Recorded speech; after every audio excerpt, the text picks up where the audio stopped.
사도신경. 나는 전능하신 아버지 하나님 천재 창조주를 믿습니다. 나는 그의 유일하신 아들 우리 주 예수 그리스도를 믿습니다. 그는 성령으로 잉태되어 동정녀 마리아에게서 나시고 본디오 빌라도에게 고난을 받아 십자가에 못 박혀 죽으시고 장사한 지 사흘 만에 죽은 자 가운데서 다시 살아나셨으며 하늘에 오르시어 전능하신 아버지 하나님 우편에 앉아 계시다가 거기로부터 살아있는 자와 죽은 자를 심판하러 오십니다.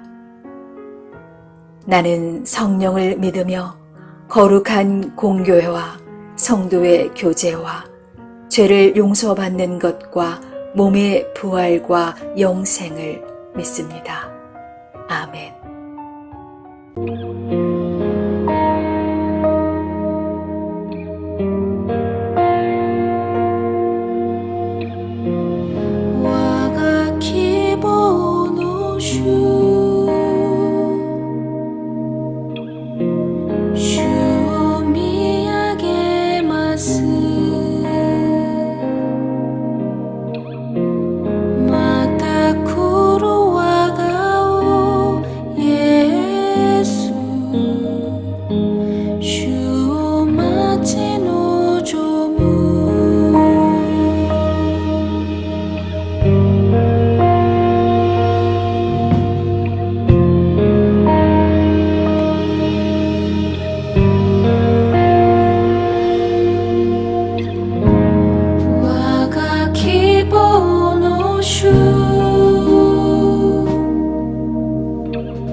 제21장.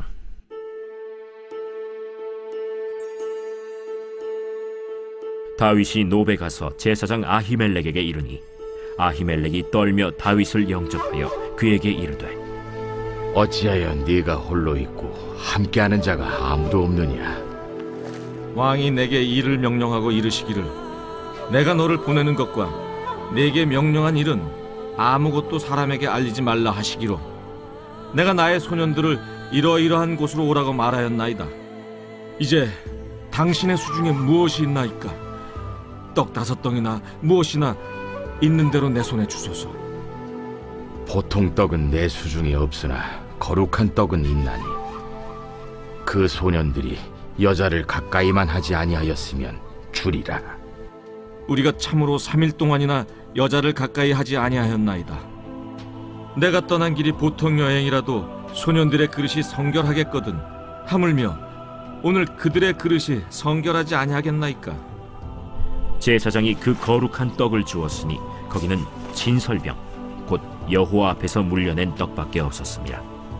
이 떡은 더운 떡을 드리는 날에 물려낸 것이더라. 그날에 사울의 신하 한 사람이 여호와 앞에 머물러 있었는데 그는 도액이라 이름하는 에돔 사람이요 사울의 목자장이었더라. 다윗이 아히멜렉에게 이르되 여기 당신의 수중에 창이나 칼이 없나이까? 왕의 일이 급함으로 내가 내 칼과 무기를 가지지 못하였나이다. 네가 엘라 골짜기에서 죽인 블레셋 사람 골리앗의 칼이 보자기에서여 에봇 뒤에 있으니 네가 그것을 가지려거든 가지라. 여기는 그것밖에 다른 것이 없느니라. 그 같은 것이 또 없나니 내게 주소서. 그날에 다윗이 사울을 두려워하여 일어나 도망하여 가드 왕 아기스에게로 가니 아기스의 신하들이 아기스에게 말하되 이는 그 땅의 왕 다윗이 아니니까.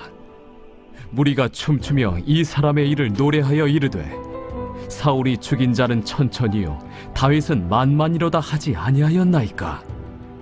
다윗이 이 말을 그의 마음에 두고 가드 왕 아기스를 심히 두려워하여 그들 앞에서 그의 행동을 변하여 미친 채하고 대문짝에 그적거리며 침을 수염에 흘리매 아기스가 그의 신하에게 이르되 너희도 보거니와 이 사람이 미치광이로다.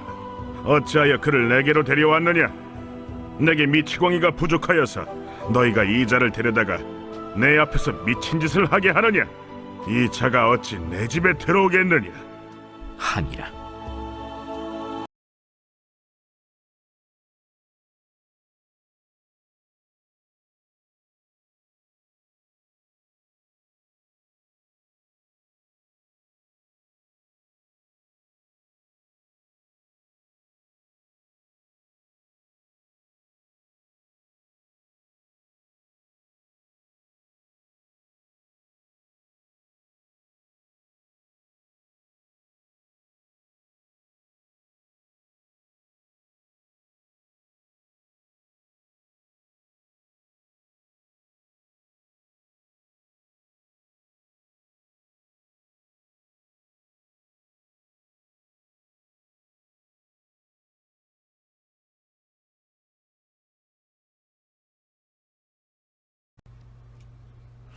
샬롬, 반갑습니다.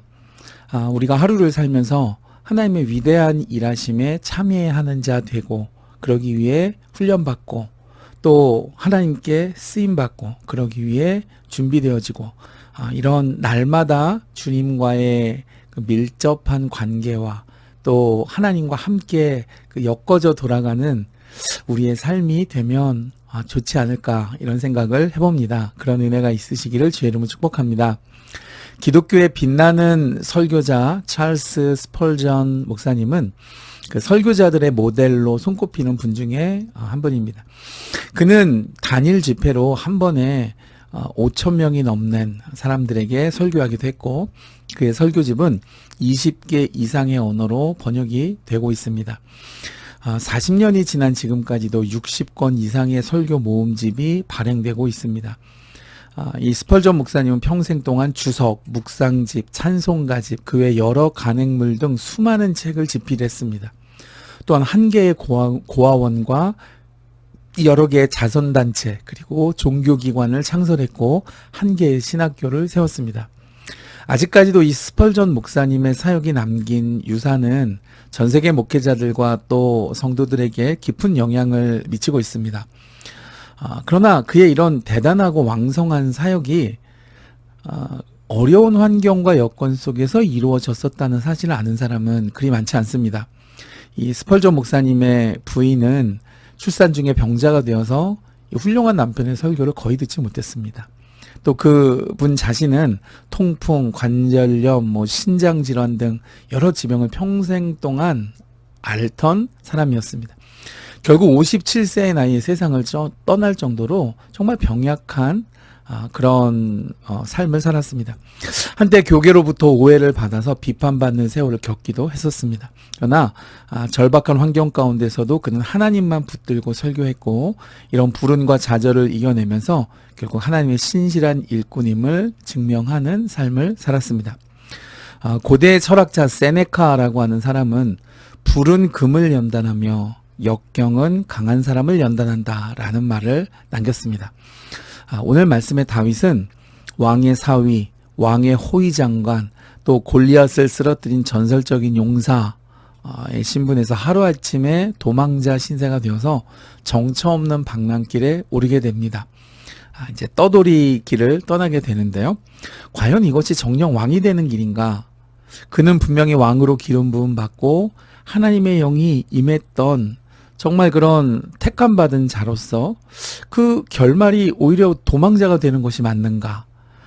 그러나 오늘부터 시작되는 이 21장부터 26장까지 하나님께서는 고난의 부르심을 통해서 그분의 목적을 이루어 가시는 하나님 나라의 원리를 아주 긴장감 넘치는 스토리로 우리에게 보여주고 있습니다.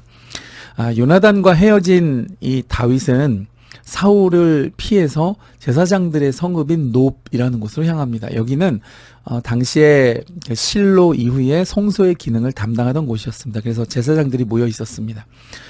처음 다윗은 그 사무엘이 살고 있는 라마 나요스로 피신했었죠.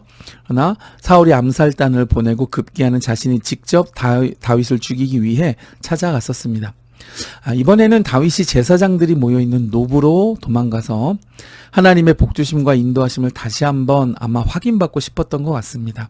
자신의 상황이 너무 점점 나빠지니까요. 그러나 이 일로 인해서 그곳에 있던 모든 제사장들은 다윗을 도운 죄로 이 사울 왕으로부터 죽임을 당하고 맙니다. 언뜻 생각하면 다윗에게 책임이 있다고 보여지죠. 왜냐하면 제사장에게 자신이 도망 중이라는 사실을 숨기고 왕의 명령으로 왔다 이렇게 거짓말을 했었기 때문이죠. 그러나 이것은 하나님께서 앞서 사무엘상 2장에서 엘리 제사장의 그 집안의 죄악에 대해 심판하셨는데 그 심판의 예언이 바로 이때 실현된 것이었습니다.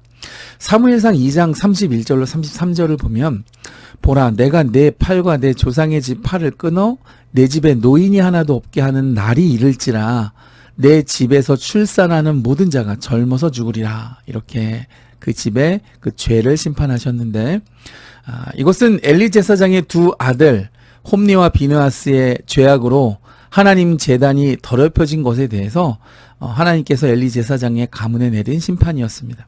근데 오늘 말씀에 이 제사장들이 70명이 넘는 제사장들이 마치 억울한 죽음을 당한 것 같아 보이지만 사실은 하나님께서 이 죄에 대한 심판을 반드시 갚으신다는 것을 보여주는 무거운 말씀인 것이죠.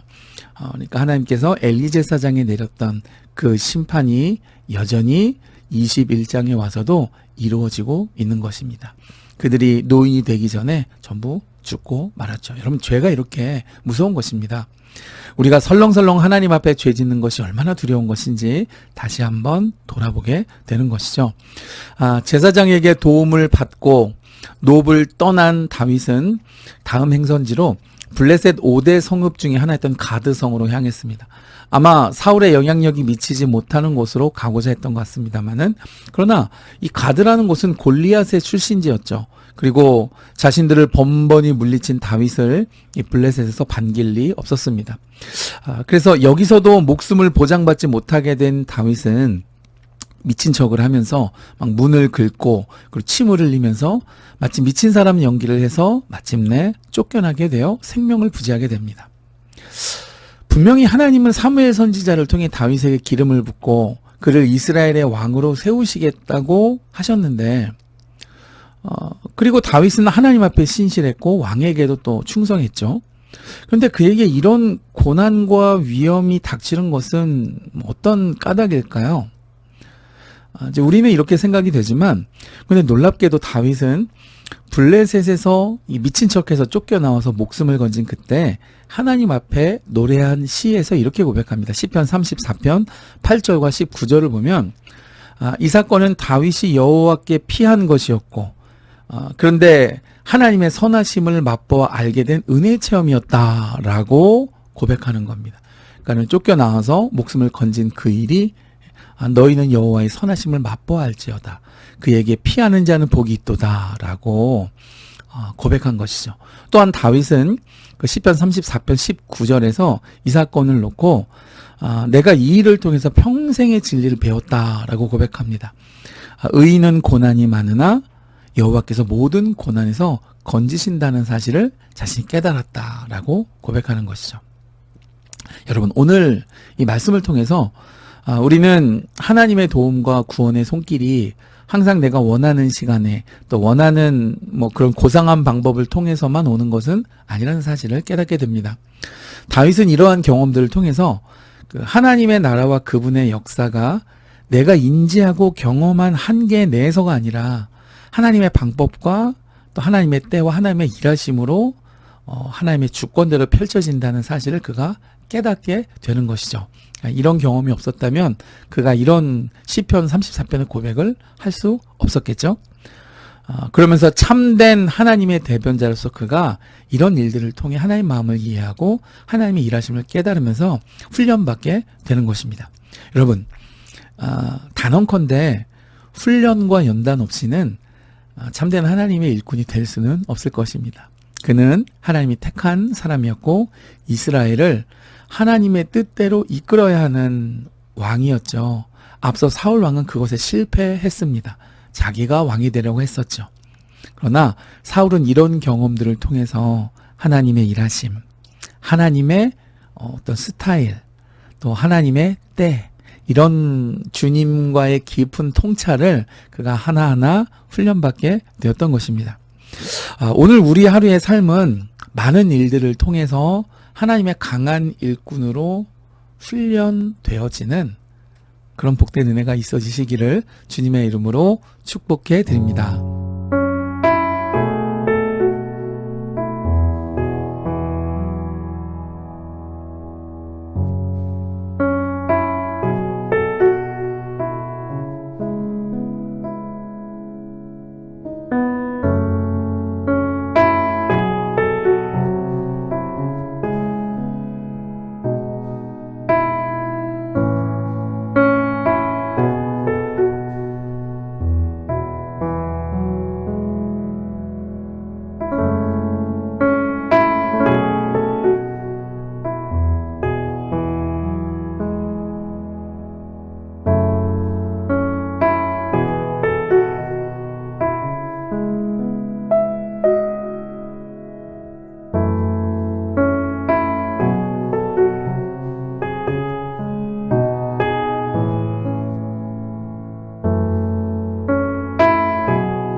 주